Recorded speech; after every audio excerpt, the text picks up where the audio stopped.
in a small town nestled between rolling hills and dense forests. Preparations for a wedding were underway. The quaint town of Willow Creek was alive with excitement, as this wasn't just any wedding. It was the marriage of Charles Brighton, a well-known and beloved businessman, to a woman named Victoria Hargrave. Charles had always been regarded as the town's golden boy. His father had been the mayor for many years, and Charles himself had followed in his footsteps, becoming a successful entrepreneur who brought jobs and prosperity to Willow Creek. Victoria, on the other hand, had moved to the town 2 years ago. She was mysterious but undeniably captivating. With her dark hair and piercing green eyes, she quickly caught the attention of Charles. A whirlwind romance ensued, and within a year, they were engaged. Victoria seemed perfect, at least on the surface, and despite some quiet concerns among Charles' friends and family, the wedding was set for a beautiful autumn day. However, beneath the veil of Victoria's charm lay a dark, sinister reality that only one person had fully seen: Charles' 8-year-old son, Jack. It had been 3 years since Charles' first wife, Lauren, had tragically passed away in a car accident. Jack, their only son, had struggled immensely with the loss. At just 5 years old, he had been incredibly close to his mother, and her death had left a deep wound. Charles, too, was heartbroken, but he managed to move forward, throwing himself into work and raising his son. When Victoria entered their lives, Jack was hesitant. At first, she seemed kind, but there was always something about her that didn't sit right with him. She would smile sweetly when Charles was around, but when they were alone, her demeanor would change. She was cold, harsh, and sometimes outright cruel. At first, it was subtle, a scolding here, a dismissive comment there, but over time, her behavior escalated. Victoria would belittle Jack for the smallest things, calling him stupid or useless. She'd hide his toes and then accuse him of being irresponsible when he couldn't find them. On a few occasions, she even locked him in his room for hours, telling him that his father didn't want to see him. Jack had tried to tell his father, but every time he did, Victoria had a way of twisting the story, making Jack seem like the one who was causing trouble. Charles, blinded by love, believed her. As the wedding day approached, Jack's anxiety grew. He couldn't bear the thought of Victoria becoming his stepmother, but he felt powerless to stop it. That is, until the day of the wedding. The morning of the wedding was beautiful. The sky was clear, and the air was crisp with the promise of autumn. The wedding was to take place at Willow Creek's largest estate, the historic Brighton Manor, which had been in Charles' family for generations. Guests from all over town had gathered, and everything was set to be perfect. Jack, however, felt a knot in his stomach. He had barely slept the night before, thinking about Victoria and what his life would become once she was officially part of their family. He could feel the weight of something terrible looming over him, but he didn't know what to do. As the guests began to arrive and the ceremony approached, Jack stood quietly in the corner, watching. He saw Victoria in her wedding dress, looking every bit the beautiful bride, as she greeted people with her practiced smile. Jack clenched his fists. He couldn't take it anymore. He knew he had to do something, anything, to stop the wedding. The ceremony began as planned. The guests took their seats, and soft music filled the air. Charles stood at the altar, beaming with happiness as he awaited his bride. Victoria, escorted by her father, began to walk down the aisle. Jack sat in the front row, feeling a sense of dread wash over him. His heart raced, and he could feel his palms sweating. He glanced at his father, who was grinning from ear to ear, and then back at Victoria. She looked radiant, but Jack knew that underneath that dress was the same woman who had terrorized him for months. As Victoria reached the altar and the officiant began to speak, Jack's mind was racing. He couldn't let this happen. He had to speak up. He had to tell the truth, no matter the consequences. Before the officiant could ask for the vows, Jack stood up. His small frame trembled, but his voice was loud and clear. "Dad, wait!" Jack shouted, causing everyone to turn and look at him. The sudden outburst shocked the guests, and murmurs filled the air. Charles looked at his son, confused. "Jack, what's wrong?" he asked, his voice gentle but concerned. Jack hesitated for a moment, feeling the weight of hundreds of eyes on him. But then he remembered all the times Victoria had hurt him, all the times she had made him feel small and powerless. He couldn't let her continue to manipulate his father. "It's Victoria," Jack said, his voice shaking but determined. "She's not who you think she is." The crowd fell silent. All eyes were on Jack and Victoria.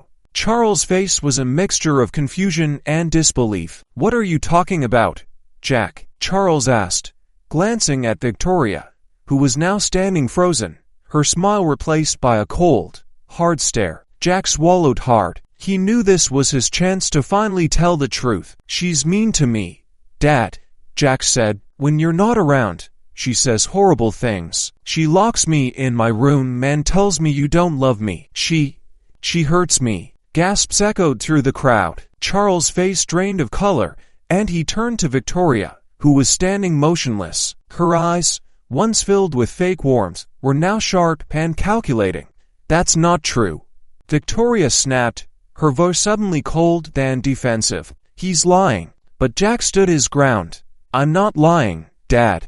She's been doing this for months. Please, believe me." Charles looked at his son, and for the first time, he saw the fear in Jack's eyes, a fear he had been blind to for so long. Victoria, sensing that the situation was spiraling out of control, tried to regain her composure. "Charles, he's just a child. He doesn't understand.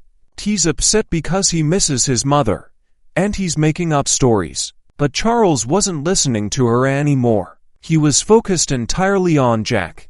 His mind raced as he replayed the past few months in his head. Little things he had ignored or brushed off suddenly made sense. Jack's withdrawn behavior, the way he avoided Victoria, the times he had tried to tell Charles something was wrong. It all came flooding back. He looked at Victoria, his eyes filled with a mixture of betrayal and anger. "Is it true?" he asked, his voice low but steady. Victoria hesitated for a split second, but it was enough for Charles to see the truth. Without another word, Charles pulled out his phone and dialed 911. The wedding guests were in shock, watching as the once joyous occasion turned into a nightmare. Victoria's face twisted in anger. "Charles, what are you doing? You can't be serious." But Charles wasn't listening to her anymore. "There's been abuse," he said into the phone, his voice cold and detached. "I need someone to come to Brighton Manor immediately." Victoria tried to protest, but Charles stepped away from her, pulling Jack close to him. "It's over, Victoria." The sound of sirens filled the air as the police arrived. Victoria, realizing that her lies had finally caught up to her, tried to leave, but the officers quickly apprehended her.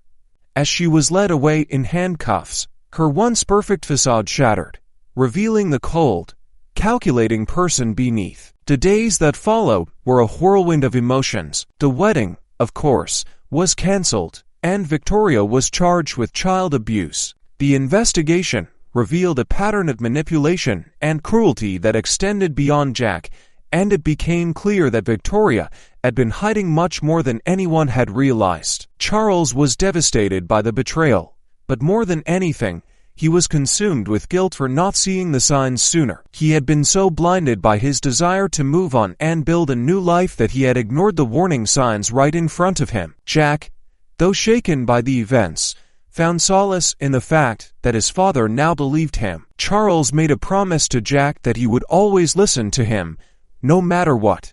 The town of Willow Creek was left reeling from the scandal. People who had once admired Victoria now whispered about how they had always suspected something was off about her.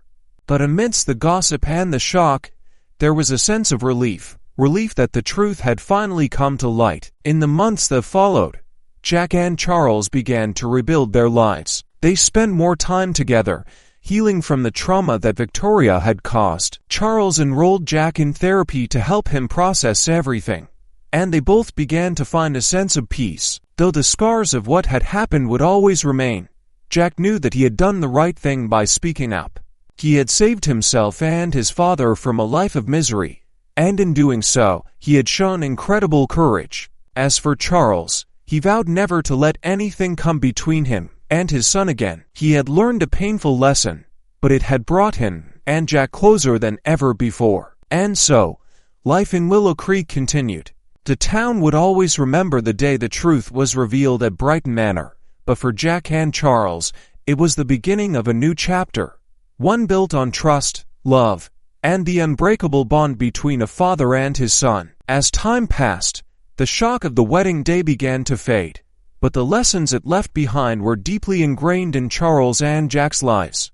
Charles, more introspective than ever, took time away from his business to focus on his relationship with Jack. They spent weekends fishing by the lake, going on hikes through the woods surrounding Willow Creek, and even started working on a project together, restoring an old sailboat that had been sitting unused in the family's garage for years. For Jack, the nightmares about Victoria gradually lessened. Therapy helped him understand that what happened wasn't his fault, and he began to feel more confident. His grades at school improved, and he started making new friends.